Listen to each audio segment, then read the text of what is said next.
C'est le cas de Rarida.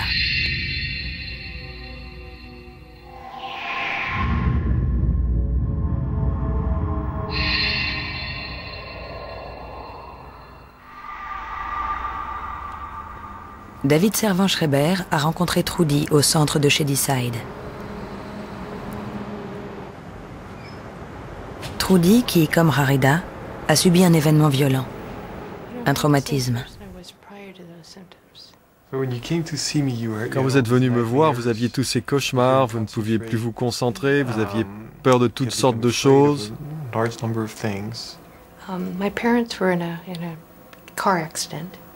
Mes parents ont eu un accident de voiture. Mon père était dans le coma. Il a eu des lésions au niveau du cerveau. J'ai vu beaucoup de douleurs quand il était allongé comme ça. J'ai vu beaucoup de sang. Il saignait de la tête à cause de ses blessures. Ses jambes étaient déchiquetées, alors j'ai éprouvé beaucoup de stress, beaucoup d'angoisse.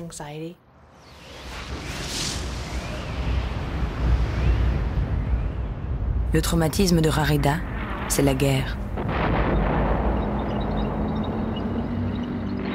Elle est libanaise. Elle a vécu les événements de l'été 2006.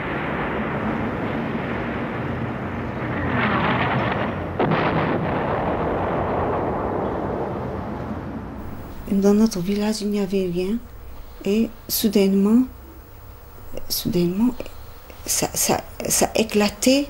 C'est pire qu'un tremblement de terre. Sur le pont de notre village, j'ai vu un ami de mon père, un homme âgé, avec les ambulances, les pompiers et tout ça, qui tenait ses intestins par ses mains. Il s'était blessé. Et l'autre, le père d'une fille. Kenobi était attaqué sur la voiture de sa fille. Et il s'était envolé. Il ne reste qu'une tranche de sa main. Elle s'était brûlée. Et son père, il était là-bas. Il cherche sa fille. Et il criait, c'est ma fille, oui, mais c'est la voiture de ma fille. C'est le numéro de matriculation. Il frappait sur sa tête. Je ne peux plus supporter. Les enfants avaient trop peur. Ils criaient, mais maman, est-ce que vous voulez qu'on soit déchiré comme cette fille qu'on a vue? Vous n'imaginez pas comment ils criaient. Ils criaient, maman, sortez-nous de là. Sortez-nous de là. Est-ce que vous voulez qu'on meure? Est-ce que vous voulez qu'on soit déchiré et brûlé comme eux? Et c'est terrible. Et vous n'avez pas le choix.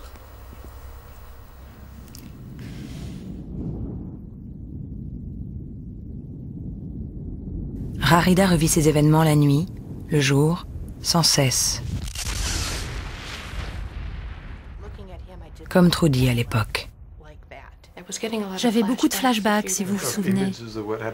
Des images de ce qui s'était passé et qui vous revenaient malgré vous. C'est ça, oui. Je revoyais mon père et ce qui s'était passé au moment de l'accident. Ce dont souffre cette patiente, ce dont a souffert Trudy, c'est le syndrome de stress post-traumatique. Ça a beaucoup de symptômes en commun avec la dépression, ça se manifeste souvent comme une dépression, mais en réalité, il s'agit d'une cicatrice qui s'est formée dans le cerveau au cours d'un événement traumatique qui a eu lieu dans le passé, mais qui continue de se manifester dans le présent avec des cauchemars, avec des pensées de ce qui est arrivé, avec des émotions de ce qui est arrivé dans le passé, mais qu'on a encore aujourd'hui. Le souvenir du drame serait prisonnier dans l'amygdale qui considère que le danger est toujours présent. Le cerveau émotionnel ne communiquerait plus avec le cortex préfrontal car celui-ci est éteint. Pourtant, c'est lui qui pourrait dire que le drame est passé. L'aire de Broca, la zone responsable du langage, n'est plus active non plus. Les victimes d'un stress post-traumatique ont donc du mal à trouver les mots pour décrire ce qu'elles ont vécu.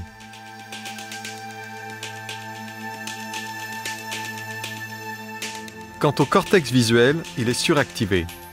Comme si les patients regardaient sans cesse le film du drame, comme si les souvenirs étaient aussi précis qu'une photo.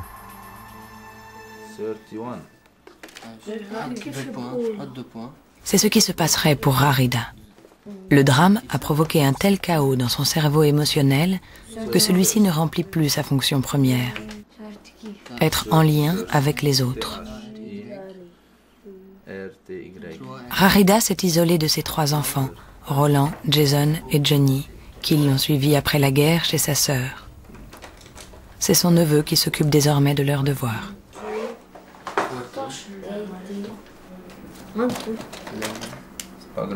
Je peux plus supporter les cris de mes enfants. Je ne peux plus supporter mes enfants.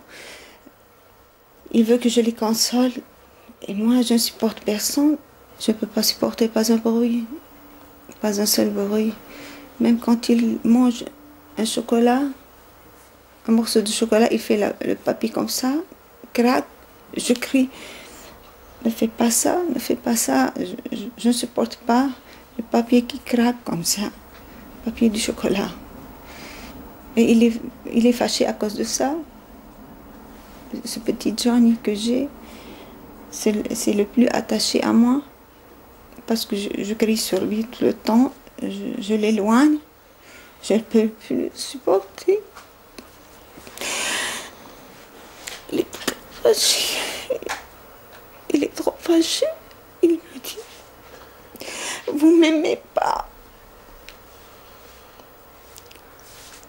Il me le dit toujours. Vous ne m'aimez pas, maman. Mais moi, je ne peux pas le supporter.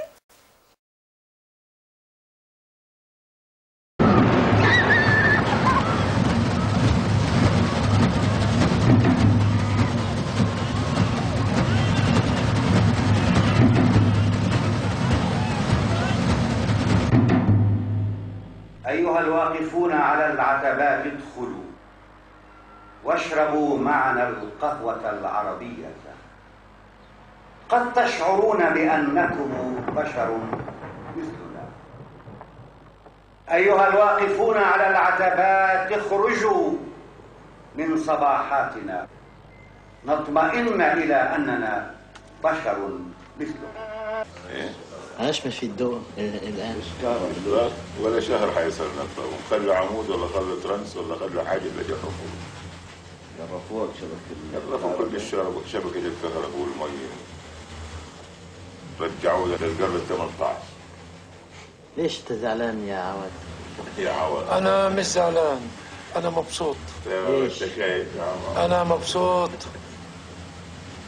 عشان انتصرنا. كمان انتصارين زي هيك بضلش ولا فلسطيني في غزة.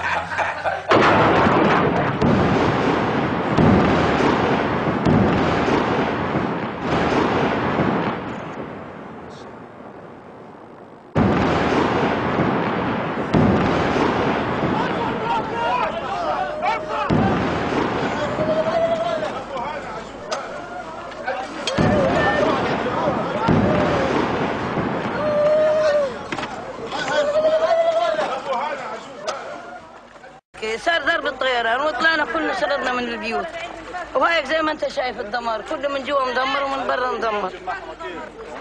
ما لنا حاجه طلعنا بروسنا هيك يا دوب طلعنا بنفسنا ما اخذناش لا وعي وكل وعينا كمان اخذ ضريهم كلهم شيء طاير وشي قاعد وشي. ايش اللي صار عندكم بالضبط؟ احنا كنا في البيت هذا شايف انت قدامك. نعم. وكم نفر في البيت؟ يمكن 25 بني ادم. اللي صار اجى الجيش الاسرائيلي عمل موقع حال عقبال البيت. نعم. ايوه الرمل هذا المفروض. وقفن 3 دبابات اسرائيليات هان. ما كانش في اي اشتباكات. ما كانش في اي احداث. كانوا هنا يعني بس بيرتاحوا بياكلوا وعملوا موقع حال. زعقوا علينا بالميكروفون يلا اطلعوا من البيت. طلعنا من البيت انا وامي عمرها 60 سنه وزوجتي و3 بنات. كنا حاملين رايات بيض. الحاجة كانت عندي حامل راية بيض ومرتي والولاد الصغار يعني نحن مسلمين مش عندنا شيء. كان الجيش واقف هنا بالدبابة كان مدفعها علينا هيك مدفع الدبابة واثنين برا الدبابة. طلع واحد من قلب الدبابة ومعاه شعره طويل طويل من هان من المتدينين اليهود. قاعد يطخ في الأطفال يطخ في بنتي الصغيرة اللي عمرها 2 أول شيء. طخ 12 طلق بطلع صرت اصوت اصرخ صار يطخ فوق راسي ويطخ في الاطفال. مره فوق راسه ومره يطخ في الاطفال. طخت 3 بنات صغار. بنات و3 طخن هذا الجندي. وطخ امي. الحجة الكبيرة. المرأة 60 سنة اطلق النار عليها. امي اخذت 3 طلقات وثنتين بنات استشهدن هنا على المحل. في المكان. 2 و7 سنين استشهدن. ظلت البنت اللي عمرها 4 سنين سمر. هاي اللي شغال من بناتي. هذه سمر. بقول لي معها شارب كامل.